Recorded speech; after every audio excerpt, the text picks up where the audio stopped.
Welcome back, everybody, to another episode of Eat Sleep Fantasies DFS and Dynasty. Sorry for a little delay here. Had a snafu this morning, but we are here. We are live and ready to hook you guys up. Just me today with Austin. John couldn't join us today, but Austin, how the hell are you, man? What's up, man? Everything's good. Everything's good. Everything's good. Ready to win some money this week. I like it. I like it a lot. Me too, man. Me too. One did decent amount on the Thursday single game lineups, but hoping to add to that today. So going forward, you guys could always go to eatsleepfantasy.com. Look, and as we've talked about for a couple episodes now, that we have reduced our yearly price to $40 for the rest of the season. That goes all the way through the Super Bowl. And with that, you're going to get the ESF bronze membership as well. So always go check that stuff out, all the latest content. So before we get into any news and notes, games and players that we're kind of targeting this week, it seems like we're good. But Austin, what are we looking at weather-wise, man? Nothing this week, surprisingly. And, it's fucking crazy, man. Like, we're here.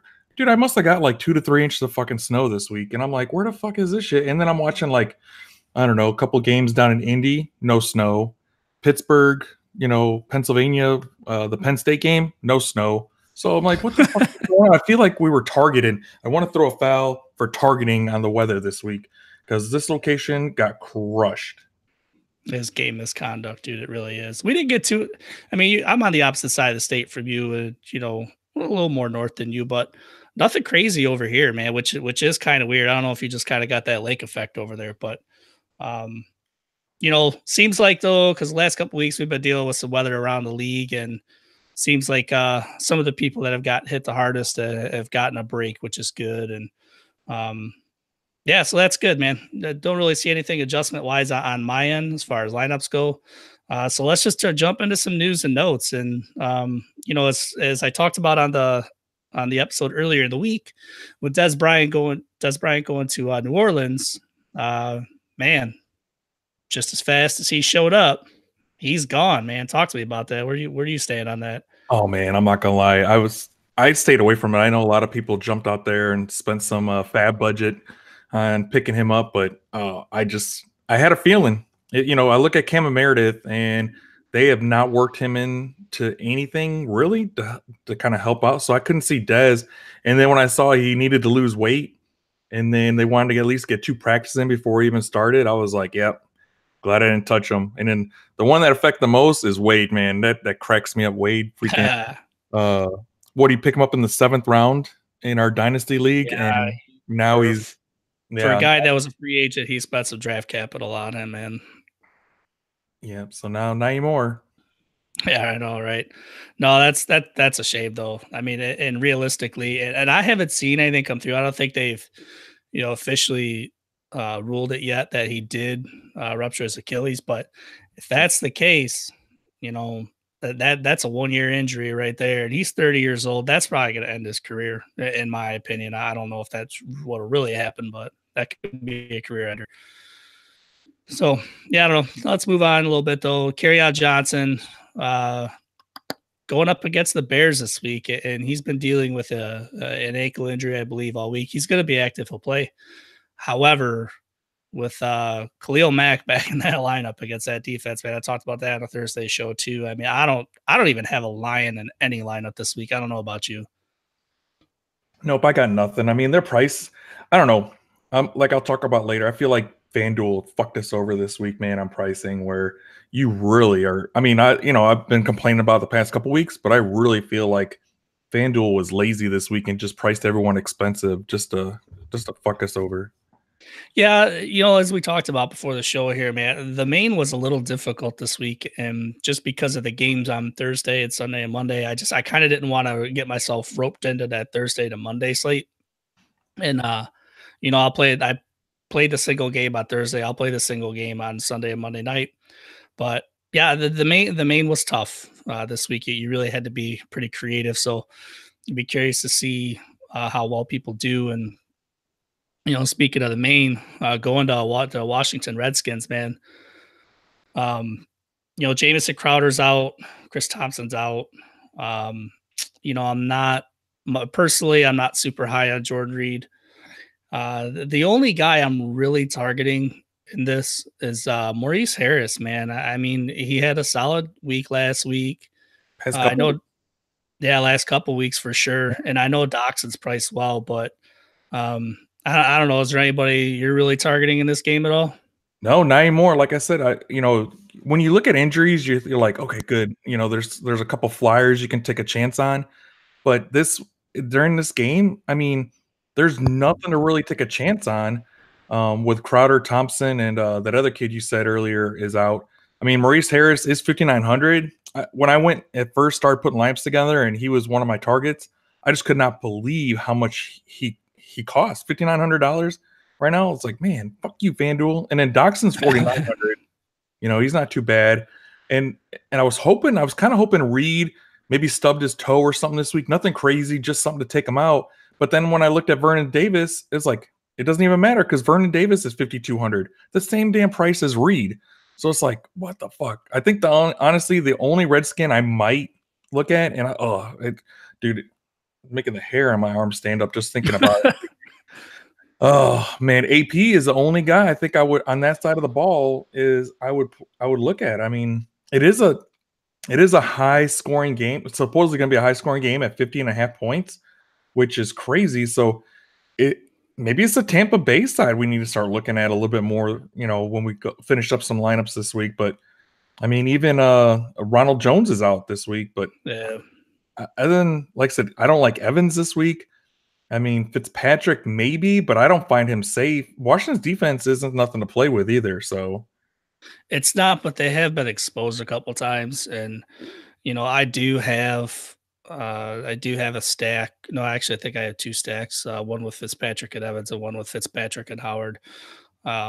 Just because that offense, it's built to throw this year, and that's what they do. And there has been a couple teams that have had some success against Washington's defense. So that's kind of the reason why I have those stacks going. But again, Maurice Harris, AP kind of screwed me last week. I'm a little worried about that. And if Tampa Bay's strong anywhere, it's against the run. Not the strongest, but that's the strongest part of their defense. And so that's just kind of where I'm at on that. And apologize if I sound weird or anything, guys. A little under the weather. So not really sure how this is going. But let's move over to Buffalo and the New York Jets. Now we talked again pre-show about those are two defenses worth playing. The Jets are priced a little high, but I understand why. Um, but still, I mean, these are the two defenses I've been targeting, along with Green Bay is another one. But you got Josh Allen and Derek Anderson, Charles Clay are all out. Uh, Chris Ivory is questionable, and they signed freaking Matt Barkley to start over Nathan Peterman. So I mean I don't know. It's hard not to target the Jets defense right now. nope, you're right. I mean, this is definitely one of those, and they're like I said, they're not priced too bad. I mean, you're talking 4,900 and 3,700 on FanDuel, so it's not too bad. And then this morning when I was looking, because it's weird, some of these QBs that come out of nowhere, like the 49ers, I was like, does Barkley even have a chance? Barkley's not even listed on FanDuel yet as of 9:30 this morning, so that's Eastern Standard Time. So I don't even know if Barkley's even going to be usable. One other, if you're punting at tight end, the other kid I'm looking at kind of is Kroom because Charles Clay is out, so and he's 4K.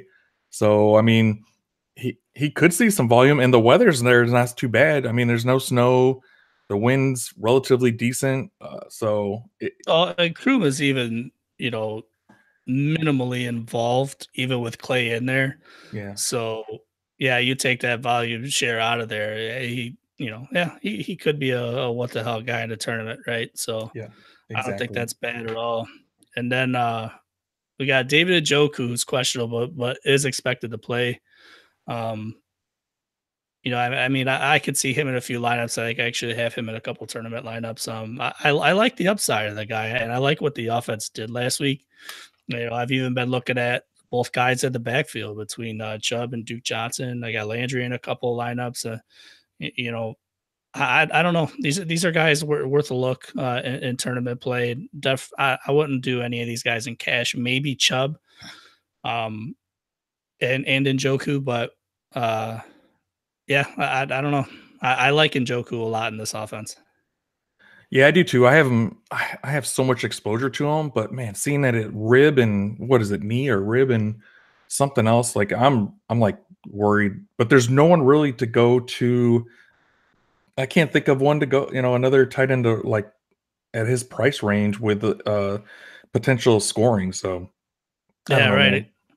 And the difference, and I don't know if you've seen any footage or anything from last week's game, but they really kind of kept that offense simple, and they really utilized Duke Johnson, and I think that opened some things up more for Landry and even Njoku because he got more involved with the offense after laying that big goose egg, which was weird because he had like 10 or 12 targets the previous week. Um, but Chubb had like over 20 carries. They utilized Duke Johnson, and I think that kind of made the offense a little more simple for Mayfield, and it opened things up a little bit. So hopefully we continue to see that same kind of attack and see some similar results. Yeah, Duke Johnson's 5,600, and it's just I don't know. At that price range, I think he's a little overpriced for this week. If he was just a hair cheaper, I might even look at him. I don't know. I'm definitely looking at Chubb a lot this week. I like looking at a lot of Chubb, so Yeah, that's definitely where looking at Chubb this week. I think he's going to have he's going to be one of the top running backs this week. So I think that's why John's not available today because he looked at too much Chubb yeah, over that the makes last couple sense. days. Yeah, it would That make definitely. sense, definitely. So we have AJ Green is out, Yep. which now if you don't already love Tyler Boyd, you should love him even more. Um, Uzoma, however you pronounce. Still don't know how to pronounce this guy's last name. I Right. don't feel bad because people butcher my name all the time. So, and then I got another guy that I think could be a little bit sneaky this week in tournament play is John Ross. But the one thing, and I'm playing Tyler Boyd and I'm all in on him, but the one thing I wonder about is without the attention to AJ Green, how is that going to impact Tyler Boyd? You know what I mean? Yep, I agree. So I'm just like you are, but I use him almost everywhere. I'm not that high on Ross like a lot of the analysts are this week. I He's fast, but his catching ability isn't totally there in my opinion. And then, I think he gets covered. He's going to get most of the coverage this week. Um, but yeah, I can't say that kid's name, the tight end's name either for oh man, I can't think right now. Help me out, save me. For Uh, Cincinnati. yeah, for Cincinnati. But yeah, I'm using them. I have them everywhere. I even picked them up for waivers this week only because I have a couple guys on by. Another Right. guy to look at too, I might throw him in a lineup is Geo. Geo's back, but dude, Mixon, I think Mixon crushed it. I think, man, one lineup I think I'm gonna go put together after this is a Mixon Chubb lineup. So Yeah, why not, man? I don't know. We'll see with Geo. I mean, Mixon's been playing too well in both aspects of the game as far as running and receiving out of the backfield. Um, they are slightly different, but I don't think you know different enough to really mix them up. If Mixon breaks one loose or he takes probably 5 or 6 touches in a row and he needs a breather, that's when you'll see Geo. But I yeah, can't change of see a pace. yeah, I can't see a consistent amount of touches for Geo at all, especially just coming back from what was it? He had like I don't remember what his injury was to be honest with you, but um, Oh, but knee. You talking about Geo? Knee injury. yeah, knee injury. Yeah. Yep. So go to New England. Gronk is out. Yep. He is out. But however, with what he's been priced at, man, I've struggled with him, especially because he hasn't been healthy all year, and even when he's in, you're still kind of hesitant just because of the fact that he's trying to battle through injuries. And if I'm going to pay up for a tight end, really, Kelsey's been the only real consistent tight end. I know Ertz has been Ertz is consistent, but back. he's he's had he's had a couple slow games too. So I hate paying up for this position. I really do. So with Gronk being out, really doesn't impact me per se on any of my lineups. Um, Sonny Michel is, they're saying he's suiting up. I don't really know what kind of workload he's going to see. And I see you got in the notes here, and I do have these guys in some tournament lineups. Is the Patriots defense this week is definitely worth a look at. Yeah, I mean, where do you stand on all three of these situations? Yeah, I feel the same way. Gronk, I can't remember the last time I even looked at Gronk for a lineup for DFS. So I don't know, he's something of the past, I guess you can say. I feel bad saying that, but it kills me too. Michelle this week, his price is just a little, for the injury is 7,300. I think he gets a lot of work, but I think White is the obviously going to be the man. And then as far as pass defense, I definitely think Tennessee has been exposed, and if the Patriots can take them out of their game, man, we could get another history of sacks against the freaking tight ends again. So I know, right?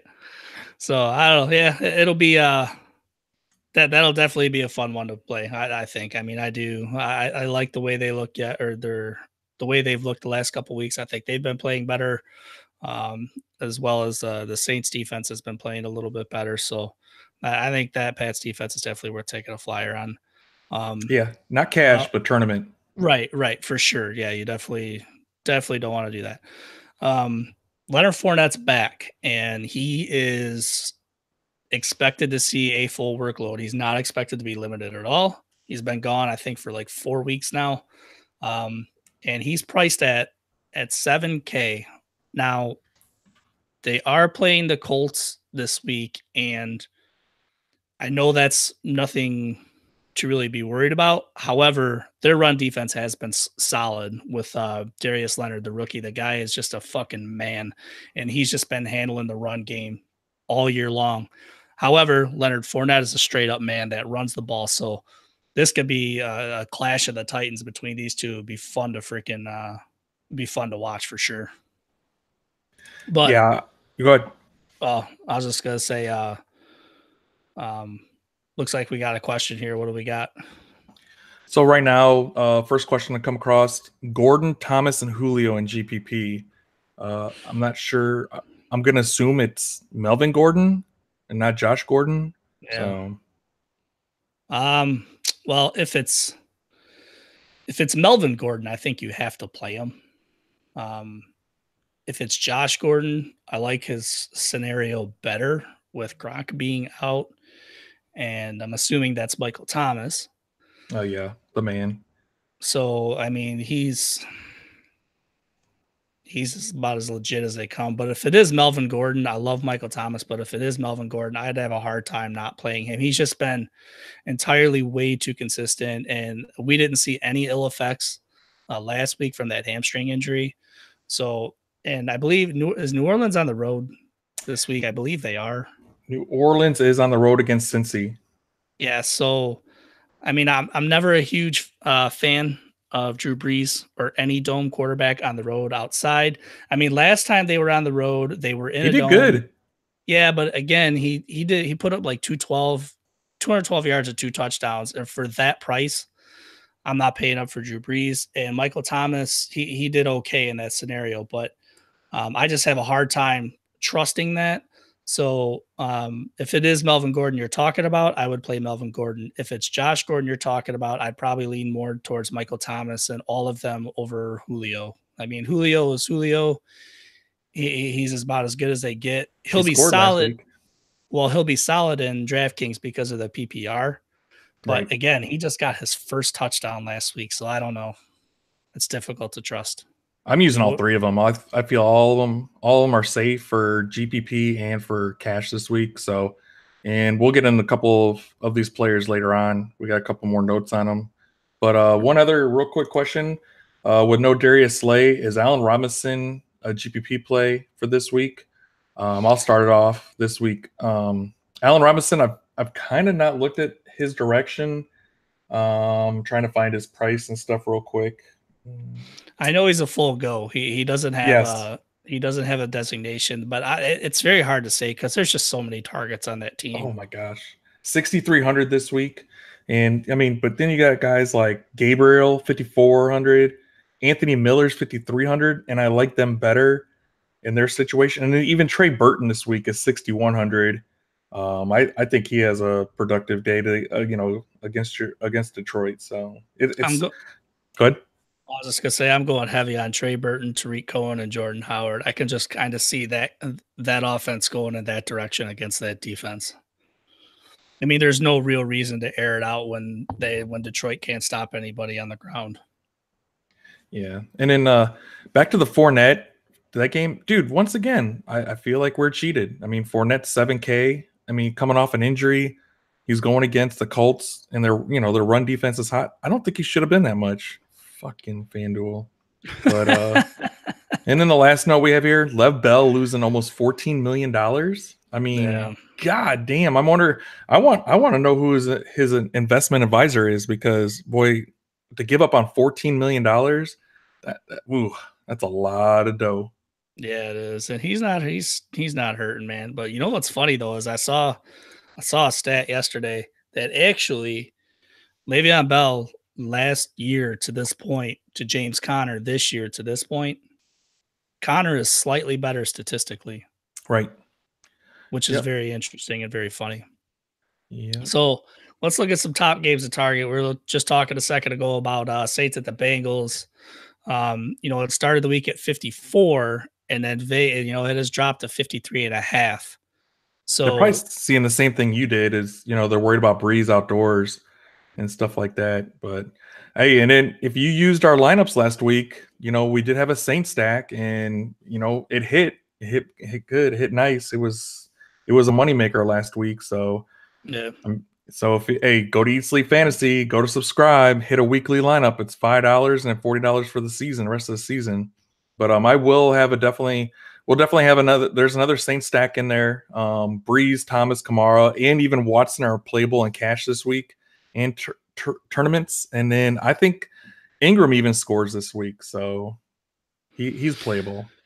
Yeah, we'll see. To me, this is another game that kind of screams Alvin Kamara a little bit. What worries me about Ingram, man, is even though that they're getting down in the red zone and in goal line situations, Kamara has been in there over Ingram, so it kind of worries me. However, Kamara did have a big blow up game last week, so it's possible that Ingram could see a score or two. So I don't know. We'll have to see. It'd be interesting. That should be a fun game to watch. Oh yeah, I think that's the highest scoring game this week. And then Mixon and Boyd on the other side of the ball are both safe for cash this week, and pretty much any of your lineups if you're building any. So yeah, I do like Andy Dalton in tournaments this week, though. Do you? Yeah. I don't think I've looked his direction. Dalton, I'm just looking up his price point. It's 7,900. Dude, it's almost 8K. Yep. So I just for that price, there's other guys out there that I'm kind of targeting. So yeah. That's true. That is true. But I like him though. I mean, I got him a couple tournaments against Saints defense, even though they have played a little bit better. And you're going to have Lattimore most likely on Boyd, but we'll see. Because if Boyd works out of the slot, you're not going to see Lattimore on him. Right. Now we got the Falcons at the Browns, and that has not moved at all. It's been at 50.5. We do have a Falcon stack in there. Matt Ryan, Tevin Coleman, who had a great week last week. He finally kind of came out and played well. He's been consistent, but he hasn't had anything super stellar going on. And then you had Julio, who we just talked about a second ago, who did score, finally got his first touchdown of the year. He's been legit in PPR, man. Oh yeah. I love Julio in DraftKings. He's just been killing me in FanDuel. He's making us money. I mean, you gotta think about it. He's hitting his value every week, even though he hasn't scored. But still, I agree, man. I mean, Matt Ryan, Coleman, Julio, they're all safe for cash. And then look at Sanu and Hooper. If you're trying to put together a tournament lineup, Sanu and Hooper. Yeah, Austin. Hey, he's been productive too. Mm-hmm. It's been killing me. Like I haven't looked his direction, and then next thing you know, he hit. So, and then on the other side of the ball with the Browns, dude, I do think Chubb. I'm almost gonna say he's like almost top 10 this week, if not higher. And then I'm worried about the Njoku news. I mean, I'm hoping nothing else comes out because I have so much exposure to him this week. Yeah, but Njoku had the same situation last week. He was kind of limited due to the same injuries, and then they just kept him limited, kept him healthy, and I think he practiced in full on Friday last week or whatever, and he came in on Sunday and he played through it and he did well. He definitely returned value, and he was a guy worth playing. So it's I see a very similar situation the way that this week is transpired in relationship to last week. And they have a good matchup, man. They really do. Oh, it's another good game I want to watch this week. Mm-hmm.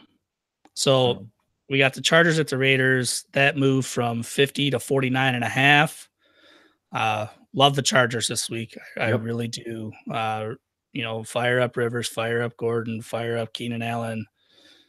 If you're feeling froggy in tournament lineups, Tyrell Williams or Mike Williams, they're always a possibility that they can get loose for one touchdown, a big one. Tyrell Williams for me is priced a little bit too high. Yeah. So I've really been staying away from him.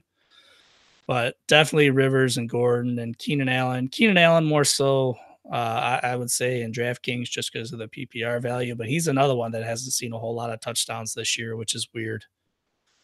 Yeah, I agree. And then I think Gates scores this week as well. So if you need a cheap tight end at 4,500, he might be the value play this week. I do expect him to score. And then on the other side of the ball with the Raiders, the only one I'm even thinking about looking at is Jared Cook.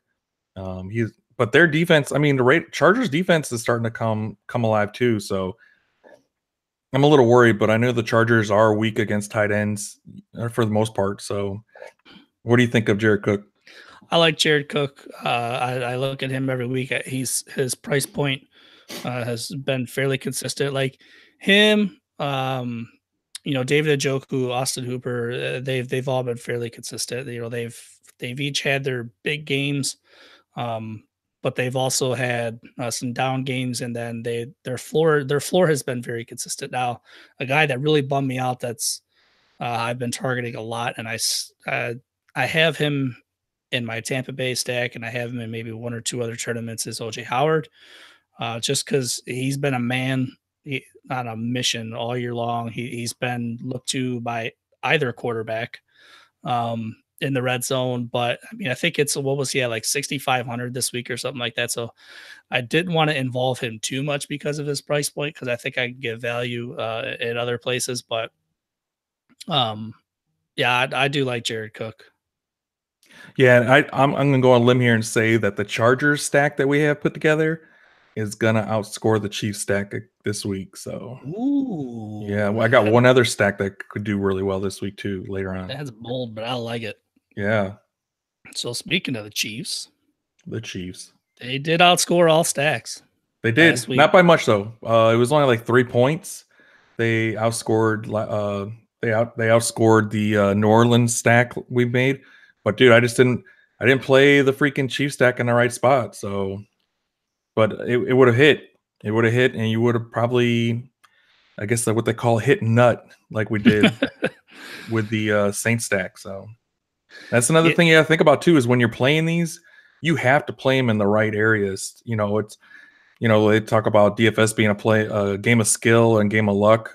It's skill, because if you don't play these guys in the right lineups and then play them in the right tournaments or contests, hey, you might have one of the best scoring teams, but someone else might put something together a little nicer than what you just did. But Mahomes, all about connecting the dots, man. Yep, it really is. Yep, Mahomes, Hunt, Kelsey, Hill, they're all safe this week for cash, but man, they are so fucking expensive that I don't even look their direction. Yeah, it's difficult. I mean, I'm definitely playing. I have some lineups that I have Kareem Hunt in. It's really hard not to play him. That offense is so matchup proof. You know what though? I thought I heard this morning. Is Watkins playing this week? No, Watkins is out right now. Yeah, so I don't know. I think you could see a bigger day out of Kelsey and Tyreek Hill. I'm always worried about, but I really like Kareem Hunt. He's matchup proof. That offense is matchup proof. Yes. So even then, that's why they're all so expensive. But for the positions that they're at, I think your return is going to be more on Hunt than either Mahomes or Kelsey for what you're going to pay up for. Right. Um, and then looking on the other side of the ball, come on, David Johnson. Like, let this be your week. This is the defense for you to do it. Yeah. I mean, something's got to happen. This guy is entirely way too talented. I mean, we saw a good week out of Larry Fitzgerald last week with the change after the changes over there in Arizona. Um, DJ's got to come around. He could run the ball. He can catch the ball. He could do whatever the hell you need him to do. Something's got to happen. I'm definitely playing him in tournaments. I don't know if you're playing him in cash games at all. I got him in cash games too this week. Yeah. So yeah, I think I got one in there where he's mixed in with some Mixon. So I figured Mixon. Yep. I figured DJ and Mixon, that's a pretty good mix right there. So yeah, no, it's something's got to happen. Right. I'm a huge David Johnson fan, and it's been very, very, very depressing with what's been going on with him this year. So, and then one other thing we didn't talk about, one other game, but the last stack of the week, I think that's going to outscore Kansas City is Green Bay. I am super high on Green Bay this week, and actually, that's the between Rivers and Aaron Rodgers. That's the two QBs I'm using a lot this week on most of my lineups, and then mix them with some Aaron Jones, Devontae Adams. I don't have anything with Scantling in it, but I do expect a big day out of Jimmy Graham this week. So, and then Green Bay's defense. Yeah, I'm like a Green Bay's defense this week too, and it's really hard for me not to play MVS because even in standard scoring the last 4 weeks, he's scored 10 plus points. Now, another name to watch too, if you're in a pinch, because it seems like I don't think he's been ruled out yet, or if he will be, is Randall Cobb. So if he is, another guy you can look at besides Scantling is Equanimeous St. Brown. So he's proven to have a little bit of value. I think him and Scantling both did well during the times that Cobb and Allison were both out. So, again, a guy like St. Brown, he's kind of a flyer. If you need a real cheap play in tournament lineups, I think he's worth a look. For me, MVS is hard to stay away from. And another guy, too, in tournaments that you might want to look at is Aaron Jones. With Ty Montgomery gone, we saw more out of Jones last week. He outtouched and outplayed Jamal Williams. He did have a costly fumble, but I don't think that's really going to hurt him all that much. But again, there's just too much upside in Green Bay. It's just a matter of putting it together. Obviously, guys like Aaron Rodgers, Jimmy Graham, Devontae Adams, they're going to be safer plays. But those are, Aaron Jones, MVS, St. Brown. Those are guys that you could potentially get a really good return out of in tournament lineups. Yep. So, you got anything else for this week? I mean, who stands out to you, for emergency value plays at all? I mean, it's at the quarterback position, it's extremely tough, in my opinion. But I don't know if there's anybody that stands out to you at all. I think my go-to for cheap guys, I think I'm using Inman as a punter, and then there's a kid on Arizona, Williams, I think his name is. Chad Williams, I think receiver there. Yeah, those are the only two ones I can find based off of volume that I could use if I need like a filler. But other than that, dude, like I said, man, this week is just one of those weeks where I feel like everyone's just extremely expensive, and it's going to take putting together like the perfect lineup to hit this week. So yeah, and if you're playing the main slate, you're gonna have some difficulties. But if you're playing Sunday, Monday, a quarterback that really stands out to me is Carson Wentz, because Wentz is priced at 7,400 on FanDuel. Yeah, Dallas is going to be without Sean Lee, and that just really opens things up in the middle of the field.